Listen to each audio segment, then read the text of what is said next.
আপনাদেরও হাল ফেরাতে গেলে, আপনাদেরও অধিকার আদায় করতে গেলে আপনাদের এই সরকারকে ছুঁড়ে ফেলে দিতে হবে।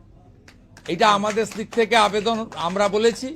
আর সংকল্পপত্র সহ আগামী দিনে বিজেপি সরকার বিশেষ করে গোমাতাকে সম্মান মর্যাদা, গোমাতার মানে তার যে সমস্ত মানে পশু চিকিৎসার সহ আমাদের চিকিৎসা ব্যবস্থা সহ প্রাণী চিকিৎসা সহ যা যা ব্যবস্থা উত্তরপ্রদেশ, রাজস্থানে, মধ্যপ্রদেশে, হরিয়ানাতে বিজেপি শাসিত রাজ্যে হয়, তাতে তারা খুব খুশি।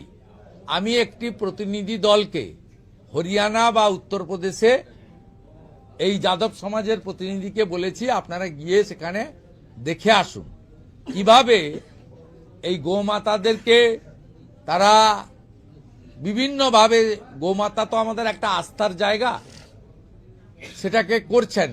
আমরা আগামী দিনে ভারতীয় জনতা পার্টির সরকার এখানে এলে বা আপনারা আনলে 21টা রাজ্যে বিজেপি এনডিএর মতো এখানেও আগামী দিনে ছানা দুধের হিমঘর তৈরি থেকে শুরু করে আমাদের সিন্ডিকেট রাজ, পুলিশি অত্যাচার থেকে মুক্তকরণ থেকে শুরু করে মন্ডল কমিশনের সুপারিশে ভারতীয় সংসদের দেওয়া ওবিসি সংরক্ষণের মর্যাদা সম্পূর্ণ রূপে কার্যকর করা থেকে শুরু করে আপনাদের সমাজের যোগ্য নেতৃত্বকে সামনের সারিতে আনার ক্ষেত্রেও গুরুত্বপূর্ণ ভূমিকা ভারতীয় জনতা পার্টি নেবেন, সেই কথা আমরা তাদের দিয়েছি। খুব ভালো আলোচনা এখানে 2 ঘন্টা ধরে হয়েছে।